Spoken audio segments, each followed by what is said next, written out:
Hey everyone, PV here, and welcome to today's YouTube video. In today's video, we're going to start a review of Innistrad Queensman Val. And the way this is going to work is, I'm going to go through every single card in the set by colored in alphabetical order. I'm going to talk a little bit about it. I'm going to tell you if I think it's good or bad, possible standard applications, and so on. The focus of this review will be constructed, more specifically standard, because cards are usually better in standard than in historic. But if I think something is particularly interesting in either limited or historic or a different format, I'm also going to mention that. But the focus will be constructed. And since we're talking about every single card, there will be some cards that we're going to go through pretty quickly, right? Some cards are just fillers or have no constructed application or clearly limited cards. So we're going to try to speed through those pretty quickly so we can focus on the cards that actually matter for standard and historic. And we're going to do this, we're going to split by days, right? So this week, we're going to have the first three colors, white, blue, and black. And then next week, we're going to have green and red, and then gold, artifact, and land.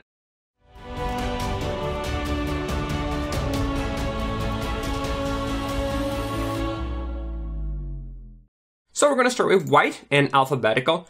So the first card, Adamant Will, not really a constructed card, right? And neither is Angelic Quartermaster, or Arm the Cathars, or Bride's Gown. So these cards are just not that interesting in any format.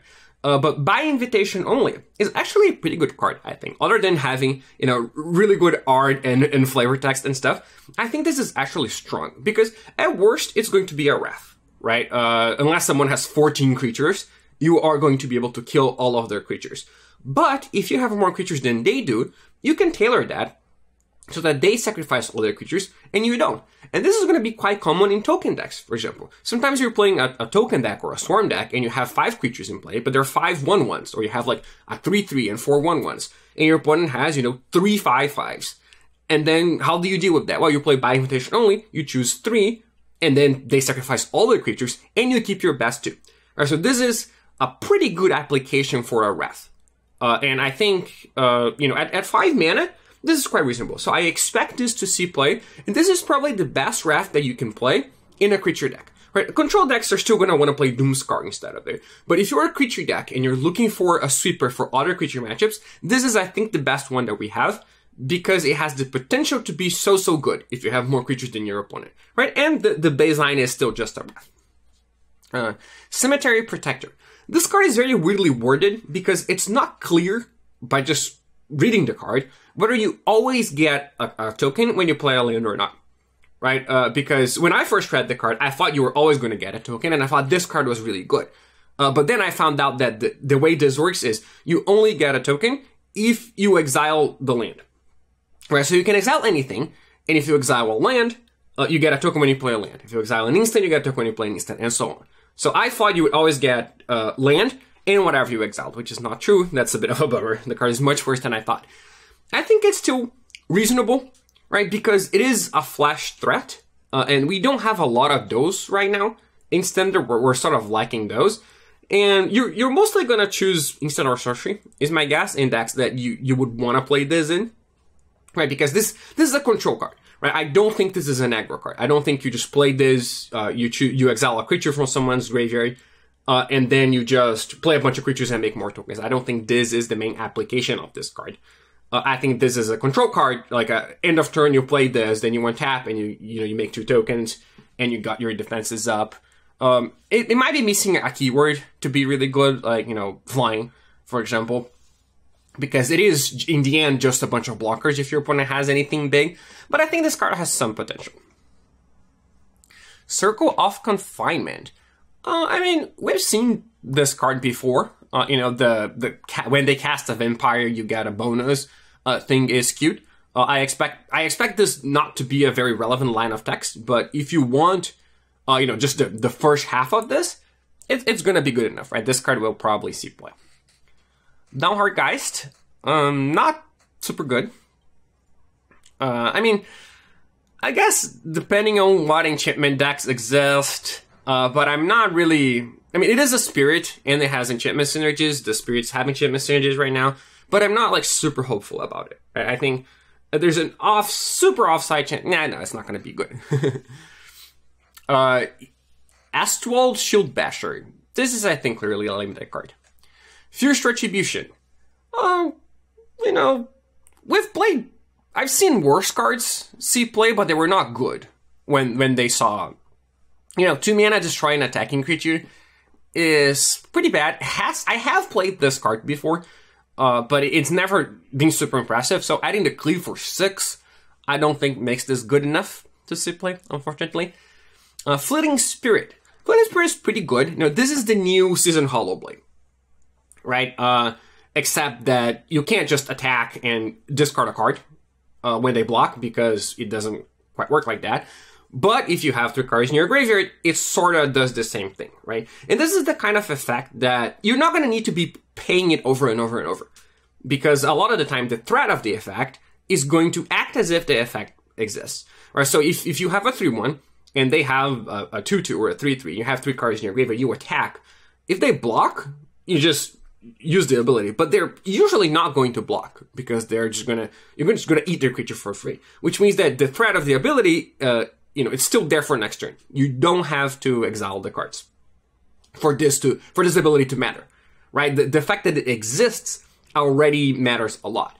And then it actually dodges, any sort of sweeper, unlike Seasoned Hollowblade. Like Seasoned Hollowblade, it dodged Destroy Sweepers, but it didn't dodge, for example, Massacre, right? And cards like that. So this one actually does dodge anything, which I think is pretty cool. And it can also just block and you discard a card to exile. So, and it's a spirit for whatever that's worth. So I think this card has the potential to see play. I think this is a pretty reasonable 2-drop. Griff Rider, that's limited card. Griffin Cavalry, also limited card. Hallowed Haunting. This card is kind of weird. I think this is basically strictly an enchantments card, right? It does look like it's sort of a hybrid between a spirits card and an enchantment card, but I think the reality is that you're just going to want this with more enchantments, right? So I can see this seeing play with a ton of enchantments, and then you're just making the spirits and the spirits feed off each other, rather than this seeing play in a deck that has more spirits, right? And there's some synergy between spirits and enchantments. There's actually quite a bit, but it doesn't seem to be that great. So I'm not sure what those decks are even going to look like, right? Because most enchantment-based decks have a ton of enchantments, and they don't have room for creatures because they need the enchantment synergies. And most creature decks, like spirits, for example, most tribal creature decks have a ton of creatures because they need to get the synergies going as well. So I don't understand what a hybrid spirits enchantment deck is going to look like, unless you're really, really counting on the new Disturb cards, right? Because there are spirits on the front side and enchantments on the back side.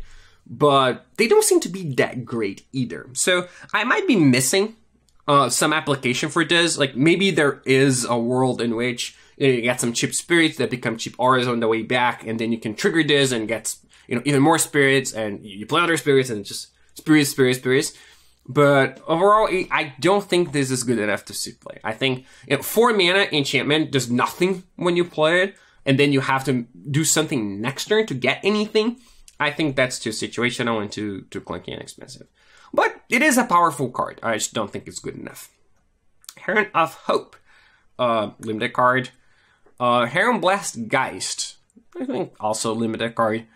Right, if you can put it in the graveyard easily in Constructed, it might have some potential. You are getting 2 tokens for 4 mana, but effectively for free. Right, this is a card we've already had, basically. But I just don't think it's good enough. We don't have enough self-mill to justify playing a card as bad as this on the original side. Hopeful Initiate. This card is, I think, okay. It doesn't seem that hard to get 1 counter on it.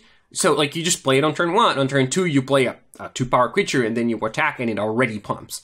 Right, so it's going to attack as a 2/3 on turn 3, which I think is good. And the second ability is also potentially going to be quite relevant, right? You destroy stuff like Essica's Chariot, or, if the Hollow Haunting enchantment deck is good, it also destroys that. And you can mix and match, right? You don't have to remove counters from itself only. You can remove counters from other creatures, if you want.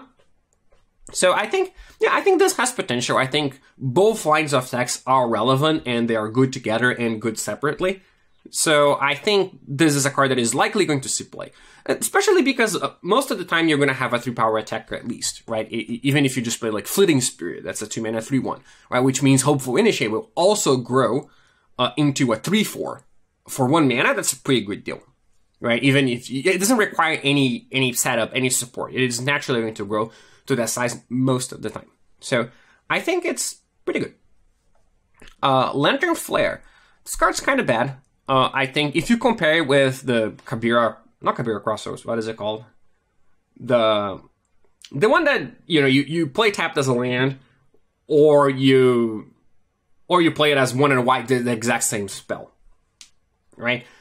That card is just a better version of this, I think, even for red-white decks, because I think the ability to play it as a land is more important than the life gain, and the ability to play with Cleave.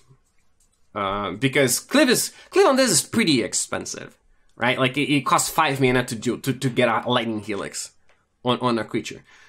Maybe this will see some play if there's a lot of racing and the life gain actually matters more. But I think for now I'm just gonna play the Moldo Double Face card over this, even in red-white decks. So I'm not really interested. Militia Rallier, just limited card. Nebelgeist Begaler, also limited card. Nurturing Presence, limited card. I think. Limbach Escort. This one is kind of interesting because obviously we've had Selfless Savior before, right? And that card was just really, really good. So if you have a lot of creatures with counters and this acts sort of like a Selfless Savior, this card's going to be good too. Right? It has a better creature type. It's a human, which is much better than being a dog, at least in Magic, maybe not in real life. But in Magic it is, and it's also a cleric, which is a semi-relevant creature type. So if you have, and it gives lifelink, right? It's not just indestructible, but it also gives lifelink. So if your creatures have counters on them naturally, then this card is going to be quite good. But you might have to play in a deck where, sometimes it's just not going to work because your creatures are not going to have counters. So it's much more situation of the Selfless Savior, and you'll probably see less play in Selfless Savior because of that. Also, there's no Winota, right? Selfless Savior was good with Winota, which was, ironically, the one moment where being a human was bad in Magic. But I think this card definitely has potential, and if the right deck for it exists, is going to be quite good. Parish Blade Trainee, not really interested in this. Piercing Light, this is sort of a, not a novel effect. We've had like Slash of Talons and stuff, but giving it Scry 1 does make it better. And you could be interested in this in a very specific meta game, but I think we're very, very far from that. So this card is just not that good. Resistance Squad. I actually like this a little bit. I think, if you get a 3/2 cantrip for 3, it's okay. It's probably not good enough to compete with the incredible 3-drops that White has. Right now, he has like Adeline, Skyclave Apparition, Raydane, Elite Spellbinder, Brutal Cathar. So there's just Skyclave Maul, or Maul and Skyclaves. So there's just way, way, way too many good 3-drops for just to consider, for just to potentially see any play.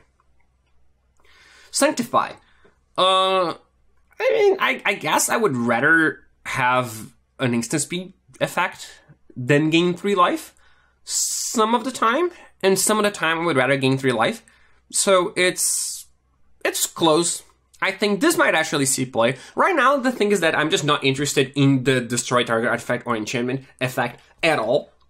Right? So I'm not looking to play that effect, which means this card just won't be good. But if we progress to a point where I am looking to play that effect, then I think this is a pretty good version of it. 3 life on a 2-mana card is a pretty big bonus. Savior of Allenbach. This card is pretty hard to understand. Right, but the gist of it is that, well, it's a 1/2 Trainee, right? So when it attacks, if you attack with something bigger, you put a counter in it. And when it trains, you exile something from the battlefield or from a graveyard. So you can exile stuff from your graveyard, or you can exile stuff from their graveyard, or stuff from their board, or from your board. And then when it leaves the battlefield, you put everything into play under their owner's control. So you don't want to be exiling cards from their graveyard. Right, you want to either exile cards usually from their battlefield and have this act as a sort of Brutal Cathar, right? It's attacking and exiling their stuff, or you want to exile stuff from your graveyard, and then when this dies, your stuff will come back. Right, so it does have this 2 different modes, And it could potentially just dominate a game, right? Like, if you're attacking and exiling one of their creatures every single turn, this is massive, right? And it also just, if they don't have anything, right, they don't have anything worth exiling, you start exiling your own things to protect yourself from sweepers and removal, and eventually it can even kill itself, and bring stuff back. It is not a legend, though, which, I really thought it would be when I saw the card. It looks very legendary. It's the saver of Allenbach, but it's not a legend. So, pretty hard card to evaluate. I think it's strong, but is it stronger than the many 3-drops that exist that we already talked about, right? Is it better than Skyclave Apparition? Is it better than Brutal Cathar? Maybe. It is the floor on it is lower, I think, because, it has to attack, it has to train, it doesn't happen immediately. So the floor is much lower. The ceiling is potentially higher, I think, because you get to exile 1 card per turn. So it's similar to Brutal Cathar in that regard, that you're actually gaining, you have the potential to dominate the game with it. But I think Brutal Cathar is better, but I'm not discounting this entirely before I play with it, because it's such a complicated card. So it's pretty hard to understand how it's going to behave in the game. I know what it does, obviously. It's not that hard to understand what it does, but it's hard to understand how it's going to function in the context of a game without actually playing with it. Sigarda's Imprisonment, limited card. Sigarda's Summons. Well, this is, I think, not a constructed card. It's a cool card. It's, a cool build around, but it's just too expensive for standard or historic. It's more of a commander card, I think. Though if you do play this and you have a bunch of, 1/1s with +1/+1 counters, they just die. But it's too expensive at 6 mana. The cards that require... At 6 mana, it's a card that requires other setup, so I don't think it's very good. Supernatural Rescue. Limited card, also. Thalia, Guardian of Thraben. This card's pretty good. Obviously, we know what Thalia does, right? It is a pretty good historic card right now. It was good in Standard when it was in Standard. It's a good legacy card. Right, so it is almost certainly going to see play. It's not the end of Auron's Epiphany, right? Because, well, they can just kill it, right? It dies to Spikefield Hazard and stuff like that. But it is very disruptive. Even if they play a turn 1 untapped red source, you play Thalia, they can't kill it immediately. They have to play another untapped source and then kill it. And stuff like, if they're on the play and they pass on turn 2 and they have expressive iteration, you play Thalia. They can't play the iteration and get a Lin, right? So even if they do end up killing it at some point, it is going to be good for however many turns it stays in play, right? Versus this blue-red decks. So this is going to be a good card in Standard. It doesn't beat those decks by itself, but it helps a lot. Like, I think this card is a considerable boost to white aggro decks versus the blue-red decks, which I think are the best decks in the format right now. And even versus something like Mono Green, right? You're taxing their Blizzard Brawls a little bit. You're taxing their Chariot, right? Not being able to play a Chariot on turn 4 is potentially huge for you. So I think this card is one of the better cards in the set for Standard. Traveling Minister. This card is better than it looks. Obviously, we've had versions of that, like Soulmender and stuff. But we do have another version of a Johnny's Primate. We'll see that a little bit further. And giving a creature +1/+0 means that this basically gets to attack alongside using its ability, right? Sorta, if you have another creature, because it deals 1 extra damage. It might even do more damage depending on how it sets up attacks, right? So if you have a Thalia, for example, and you use this, then the Thalia might be able to attack for 3, when otherwise it would be able to attack for nothing, because they have a 3/3 on defense. So I think this card, it's probably not good, but if you are into the life gain effect, and you could be into the life gain effect because of the new Jonas Primate, the Voice of the Blast, then it's going to see play. Unholy Efficient, limited card. Valorous Stance. This card is pretty strong, I think, in general.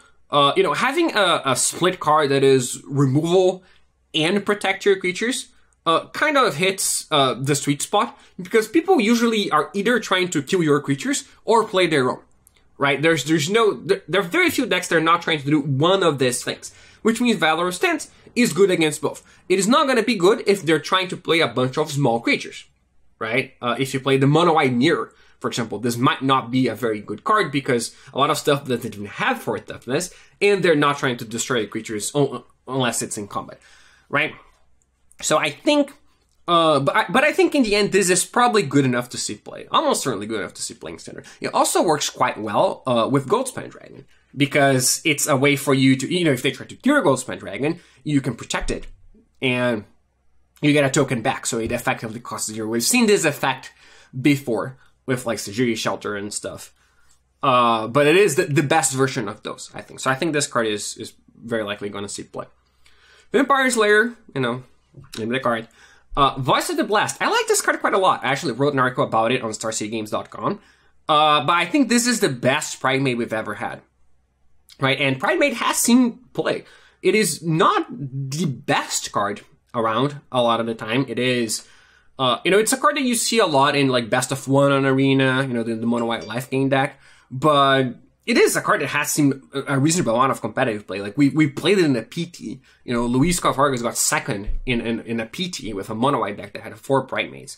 So this card is just a better version of it. I think the third part of the effect, if it has 10 counters or more, is never really going to come up, because it's not something that just happens. It's gradual, right? So you're getting 1 counter, 1 counter, 1 counter. So if they were going to kill it, they're going to kill it before it gets to 10 counters, right? So it's not that relevant.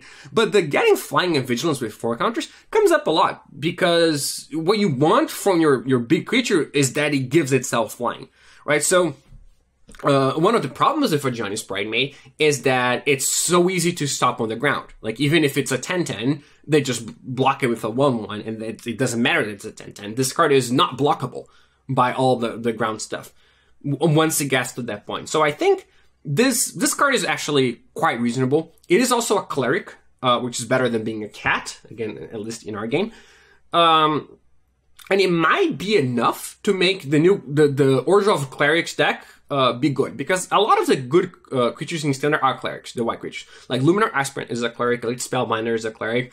So we might be getting to the point where we're approaching a critical mass of Clerics, and the Clerics deck is actually good enough. I also think this can see playing Historic, where it's even better than Primate, because, well, 1, you can play 8 of them. You can play Primate and this, right? So you can really build your deck around them. But 2, it costs double white, which is normally a bad thing, but it might even be better in Historic, because you have Heliod, right? So you have Devotion cards, which means costing double white can be a bonus in some of the time. Obviously, if you're playing 2 colors, it's not going to be as good, right? But these decks are usually either mono white or very heavy white. So I think this card will see playing in Historic almost for sure, and it might also see playing in Standard. Welcoming Vampire. This is the first in the line of cards that really gets me, because I read it and I'm super excited, and then they say this ability triggers only once each turn. And it's like, oh, this is what this is. I really wish they would lead with that. I think it is probably not good enough, but we have seen cards like that see a lot of play before. Not a lot of play, see some play. So it is a 2/3 for 3 with Flying, which is a bad stat line, especially because, again, a lot of 3-drops in these white decks, right? A lot of super powerful 3-drops, but it's not that hard to trigger it every single turn of the game, right? At which point you're getting your personal Howling Mine. And it even works very well in multiples, right? So you play 1, the second one will trigger it, and it's going to draw even more cards. So I think this card is potentially a good sideboard card. Because the 3-drops in mono white, they have this characteristic that they're either good versus one type of deck or versus the other, right? Something like Raidane and Spellbinder is very good versus control, and stuff like Birth of Cathar and Skyclave Apparition are very good versus aggro. And then there will be some spots in which the Welcoming Vampire is the card you're going to want instead of one of those other cards, because they don't match up well, right? So I can see this being a good sideboard card if you were trying to grind people, and stuff like that. But it's probably not going to be good right now because of how many good 3s exist that I think are better than it. Now we're going to do the double-faced white cards, because for some reason they are in a separate sheet on the WotC website, so I'm just going to do them after the alphabetical order. But yeah, Distracting Geist. Clearly a limited card, I think. Most of the double-faced cards will be limited cards, because Disturb is not this great constructed mechanic. But so Drug Skull Infantry, again, limited card, I think. Fatebound Judge. This one is actually interesting. It is a Defender Flying Vigilance for a 4/4/3, which does make for a pretty good blocker. And then after a couple of turns, it gets to attack, right? So it does take a while right? It takes 3 turns for you to attack, so it's a fair bit, but it is a pretty sizable creature. And the backside is a good way of winning the game through bypassing combat entirely. Right? This costs 7, it does take 3 turns, that's really slow, but it is just, I win the game as an effect, which is always something that I think is worth paying attention to. The main problem with this card is that it puts the counters on your turn and not on their turn, because if they put counters on their turn, then it would be very good against Auron's Epiphany, right? You'd actually be able to win the game before they kill you, but given that the counters are put on your turn, a lot of the time you can't do that. And it is a very weak card versus bounce, right? Because it's so expensive, it takes so long to get going. So imagine you play this, it dies, you bring it back, you wait 2 turns, they play Divide by 0, and now you have to start everything over again. So I think it's not really going to see play, but it is a pretty interesting card. Katilda, Hart, Martyr. Well, this card is kind of weird. It's at least a 1/1 for 1.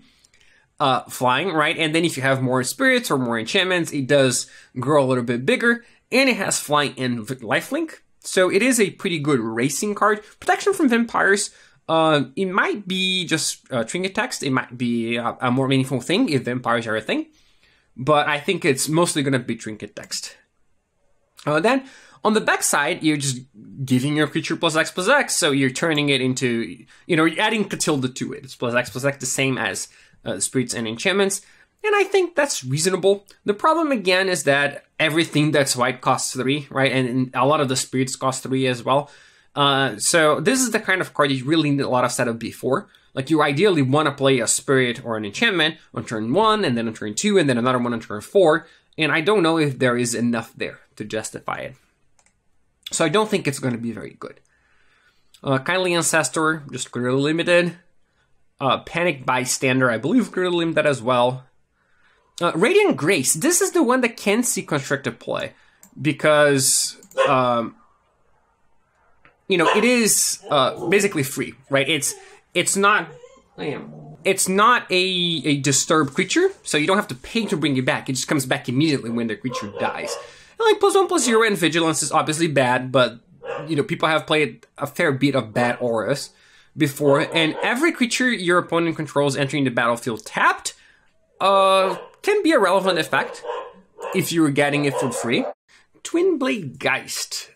Well, a 2-mana 1/1 double striker is not actually that bad, right? So the fact that it does have an ability on the backside, even though 3 mana is pretty expensive for an aura like this, does make it interesting. So I think this card could potentially see play. Like, you just play it as a 1/1. Obviously, you need to pump it, right? You need attack boosters like auras or combat tricks and stuff. Then it becomes a pretty threatening card, and then they have to kill it, and then you can turn another creature into a pretty threatening card because your deck already has a bunch of pump and a bunch of auras and stuff. So I think it could be a reasonable card. It's better than it seems, I think. Wedding Announcement. So this card is pretty weird, right? I don't really know how to evaluate it. Like, it is so awkward that you're getting human tokens and not vampire tokens, right? It doesn't really make that much sense to me that it does this, but anyway. So you're attacking and drawing cards, and then or creating 1/1 tokens, and then you flip it into a Glorious Intent. Is this better than just having Glorious Intent to begin with? Depending on the state of the game, right? I think right now this suffers from the same thing that every white card suffers from, the fact that they all cost 3 mana, and there's so many incredible white cards that cost 3. So I don't think you just jam this into your regular white deck, because I think you need to play the other powerful 3 mana cards, but it might be reasonable for an entirely different archetype. I'm gonna guess not, but interesting card. And that's it for white in this set. Overall, not the strongest showing ever for the color, I would say. I think the most important card is definitely going to be Thalia, Guardian of Thraben. I think that card was definitely going to see standard play. After that, probably I would say Valrus Stance and Voice of the Blast are the 2 cards I'm most interested in playing. But a lot of limited centric cards and a lot of, filler stuff. Hopefully Initiate also has some potential. But most of the cards seem to be, you slot this into the existing mono-white aggro deck, where instead of, this creates a new archetype or this makes you want to play white in a deck that didn't play white before. So there's just, yeah, there's one good white deck, and it's going to get some tools, right? But that's it. There's not going to be another good white deck, I think, unless Clerics is good, right? Clerics is the one deck that has the potential to be better now, specifically because of Voice of the Blessed. But I do think Talia, in particular, is a meaningful upgrade to the white aggro decks. So I think that the decks were already good, and now they are better. So that's it for white, and make sure to join me in the next video where we're going to talk about the blue cards in Innistrad Crimson Vow. If you like my work and want to support me a little bit more, make sure to check out my Patreon page. It's patreon.com/PVDDR, and there you can support my work and get some extra perks on top of it, such as access to an exclusive Discord server where you can ask questions, talk to me, vote on topics for the next videos, and stuff like that. And special thank you for my biggest supporters: Adam Renzi, Adam Camilleri, Clicks, Foxy, Fernando Vizeu, John Jam, Jack Hart, Joey, Calvin Peng, Kevin Masse, Lawson, Mattia Giardini, Nate, Safa Rappin, Silvia Letizia, Stu Cameron, Thomas Pokorny, Dimitri, and Willie Linton. I really appreciate the support, and I'll see you next video.